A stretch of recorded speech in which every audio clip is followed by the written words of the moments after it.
Imagine being the #1 box office star in the world. You're charming, ruggedly handsome, and every movie you touch turns to gold. You're flying high, both literally and figuratively. Private jets, lavish mansions, a garage full of luxury cars, and a lifestyle envied by millions. Now, imagine waking up one day with over $10 million in debt, your estate crumbling, your assets seized, and your name tied not to movie premieres, but to bankruptcy court. That was the tragic financial downfall of Burt Reynolds, one of Hollywood's most iconic stars. His story isn't just about fame and fortune, it's about how quickly the American dream can unravel when the spotlight fades. Burt Reynolds wasn't just another actor. He was the face of American cinema throughout the 70s and early 80s. With his signature mustache, magnetic charisma, and laid-back Southern charm, Reynolds redefined what it meant to be a leading man. He starred in blockbuster hits like Smokey and the Bandit, Deliverance, and The Longest Yard. For 5 straight years, from 1978 to 1982, he was the top-grossing movie star in America.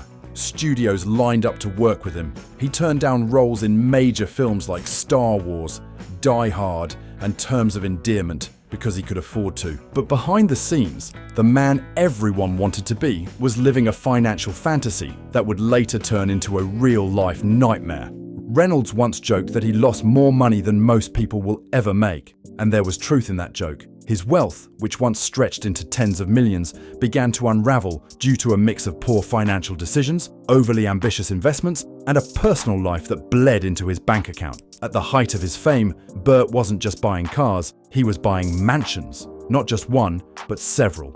He purchased a sprawling estate in Florida, a ranch in Jupiter, and even co-owned a dinner theater.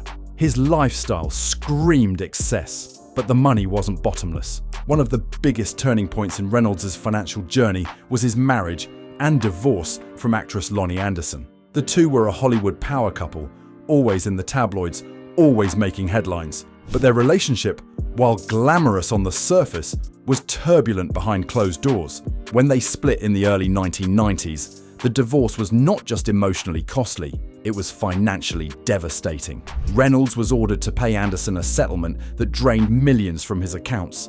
On top of that, he owed back child support and alimony, which only added to the snowballing debt. And then came the business ventures. Reynolds had a dream of being more than just an actor. He wanted to be an entrepreneur. He invested in everything from restaurants to real estate, and even tried running his own production company. One particularly expensive mistake was his investment in a restaurant chain that never took off. Another was his failed attempt to build a major movie studio in Florida.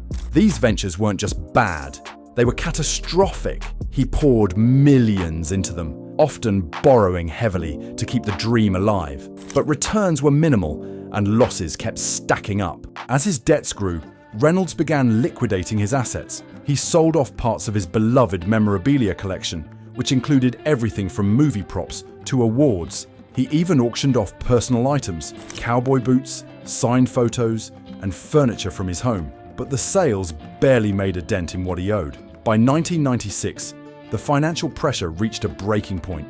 Burt Reynolds filed for Chapter 11 bankruptcy, listing over $10 million in debts. Creditors lined up, from banks to private lenders to Loni Anderson herself. The media had a field day. How could the biggest star in Hollywood end up broke?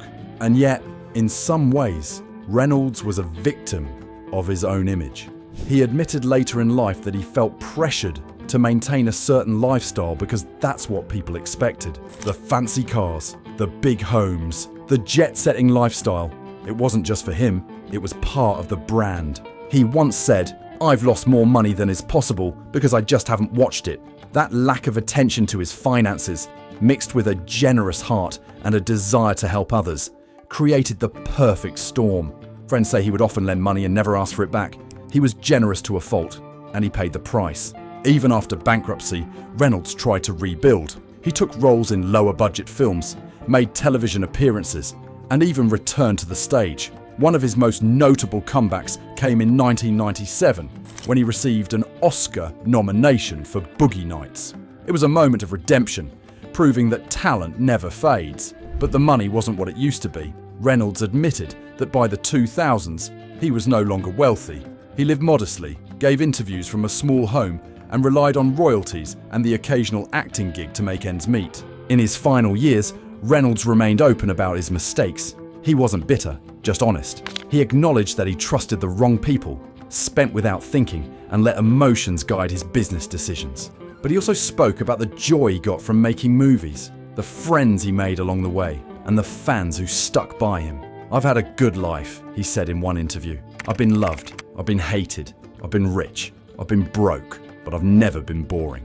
And that's the essence of Burt Reynolds. His life was as cinematic as the roles he played, filled with action, drama, romance, and heartbreak. His rise to fame was meteoric, his charm undeniable, and his fall from financial grace serves as a cautionary tale in an industry that often blurs fantasy and reality. In the end, Reynolds wasn't just another celebrity who went bankrupt. He was a man who lived large, gave generously, and made choices, some good, some bad, that shaped a legacy both brilliant and bittersweet.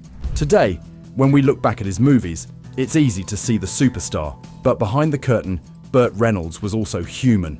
His story reminds us that no amount of fame or fortune can shield us from the consequences of unchecked spending, bad investments, and personal missteps.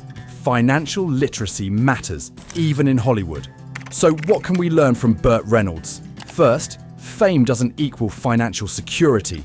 Second, trust, but verify, especially when it comes to money. And third, even the most successful people can fall hard if they're not paying attention to what's happening behind the scenes. Reynolds' story isn't just a tale of downfall. It's a powerful lesson for anyone chasing success without a plan to protect it. In a world obsessed with stardom and luxury, Burt Reynolds reminds us that it's not how much you make, it's how much you keep and how wisely you use it. His life may have had financial lows, but his spirit never lost its shine. And in the end, that's what made him truly unforgettable. Thanks for watching. If you found Burt Reynolds' story as compelling and eye-opening as we did, we'd love to hear your thoughts in the comments below. What surprised you the most? Was it the scale of his stardom, the extent of his financial troubles, or just how relatable his mistakes turned out to be? Don't forget to hit that like button. It really helps more people discover stories like this one. We've got plenty more untold stories coming your way about actors, musicians, athletes, and celebrities whose lives took unexpected turns. Stories that go beyond the red carpets and flashing cameras, showing you the real cost of fame when the spotlight fades. So stick around, because this channel is all about learning from the past, reflecting on the lives of legends, and finding the human truth behind the headlines. Thanks again for being here, and we'll see you in the next one.